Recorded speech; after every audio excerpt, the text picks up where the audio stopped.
जारी कर रहे होंगे। लेकिन आज पहले एक काम करते हैं, यूएस के मार्केट स्क्रीन्स पर लेकर आइए। कल फिर तेजी बनी, इंट्राडे में उछाल, दिन के हाईस पे यूएस बंद हुआ आधे से 1% का उछाल। Nasdaq back to back third दिन था, मजबूती के साथ, उछाल के साथ कामकाज कर रहा था। हम जब कल क्लोज हो रहे थे एकदम फ्लैट यूएस के फ्यूचर्स, उसके सामने डाउ फ्लैट देखा और 200 पॉइंट का एक्चुअल सेशन में उछाल था। वो इंटरडे चार्ट भी स्क्रीन पर आ जाएंगे। दिन के हाईस पे जाके डाउ बंद होता हुआ नजर आया। पहले समझ लेते हैं पॉवेल साहब की स्पीच, क्योंकि इस हफ्ते का एक बड़ा इंपॉर्टेंट इवेंट सब मान रहे थे। पॉवेल साहब कुछ कह देंगे, क्या कहेंगे, क्या कहा पॉवेल साहब ने? क्या कहा? पॉवेल साहब ने कहा है कि ग्रीन एनर्जी प्रमोट करने का उनका कोई काम नहीं है और वो क्लाइमेट पॉलिसी मेकर ना है ना होंगे, और इन्फ्लेशन जो है और प्राइस स्टेबिलिटी बेडरॉक है इकोनॉमी के लिए।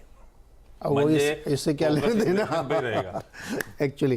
तो ऑड इवेंट चल रहा है मार्केट में अभी, तो आज इवेंट डे है वहाँ पे तो इवेंट डे को लोगों ने ऐसे कैलकुलेट किया कि एक दिन गिरा एक दिन चढ़ा और अब कल आएगा इन्फ्लेशन रेट, तो आज तेजी करनी चाहिए क्योंकि कल तो आएगा, वो तो कल बेच भी सकते हैं आप, प्रॉफिट बुकिंग कर लेंगे।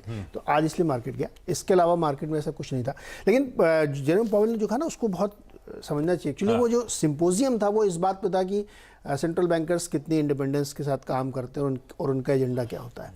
तो ये बात जो उन्होंने कही ना, इसका कॉन्टेक्स्ट ये है कि पिछले 1-2 महीनों से बहुत ज़्यादा डिबेट चल रही है यूएस कांग्रेस में कि ग्रीन एनर्जी को प्रमोट करना है, नए जो ESG कंप्लायंस आ रहे हैं उसको लागू करना है, तो उसके लिए बहुत सारा पैसा चाहिए कंपनीज को और सरकार को भी। तो वो पैसा कहाँ से आएगा? जब लोन सस्ता होगा तो पैसा आएगा।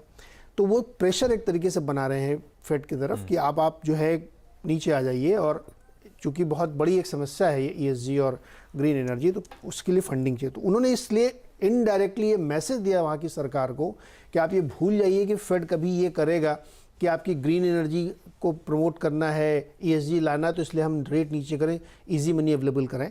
अगर आप ऐसा चाहते हो तो आप मैंडेट बना दीजिए कि फेड का काम बदल दीजिए कि फेड का काम ग्रोथ लाना है, इकॉनमी चलाना है, तो हम वैसा करने लगेंगे। इसलिए उन्होंने इनडायरेक्टली कहा। तो उसका सीधा मतलब ये है कि वो इन्फ्लेशन नीचे लाने पे ही पूरा फोकस रखेंगे, और उन्होंने ये भी कहा भूल जाइए आप शॉर्ट टर्म में कि ऐसा कुछ भी होने वाला है।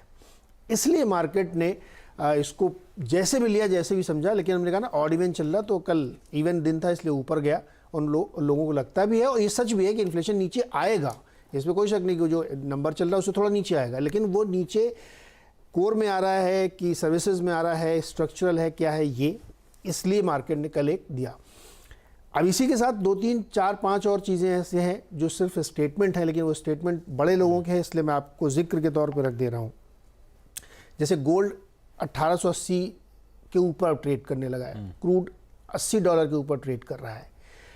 तो ये क्यों हो रहा है, इसको कॉन्टेक्स्ट में डालने के लिए इन लोगों ने अपनी बातें की। तो जैसे एक तो चाइना पे बहुत बुलिशनेस है, अब गोल्डमैन सैक्स के साथ मॉर्गन स्टैनली बुलिश हो गए हैं। तो ये जो इंडिया से मनी फ्लाइट है वो शायद उसका एक कारण ये भी हो सकता है। तो ये 2 चीज़ों को ध्यान रखिएगा।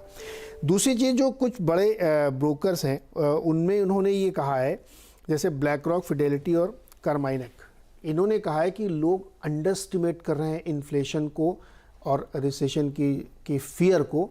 आप हाई इंटरेस्ट रेट और इन्फ्लेशन को जिस तरीके से अभी लग रहा है आपको समझ रहे हैं, गलत फहमी में आप हैं। क्योंकि आपको सीरियसली लेना चाहिए। 5% का अगर सस्टेन कर जाएगा 1 साल तक इंटरेस्ट रेट, तो बहुत मुश्किल में इकॉनमी आ जाएगी। इसी के साथ लेकिन जो जेफरी गुंडाल्स हैं वो कह रहे हैं कि नहीं आप देखिएगा नवंबर-दिसंबर के बाद से रेट गिरना शुरू हो जाएंगे, क्योंकि इन्फ्लेशन इतना बढ़ने की वजह से रिसेशन आएगा, तो वो गिरेंगे। तो एक बहुत ही कन्फ्यूजन की स्थिति चल रही है कि बॉन्ड वाले कुछ कह रहे हैं, इक्विटी वाले कुछ कह रहे हैं, आधे इक्विटी वाले कुछ और कह रहे हैं। इन सब के बीच में एक व्यक्ति है, वर्ल्ड बैंक। उसने कहा है कि ग्लोबल इकॉनमी 1.7% ग्रो करेगी 2023 कैलेंडर ईयर में, जो कि उनके जून एस्टीमेट से ऑलमोस्ट हाफ।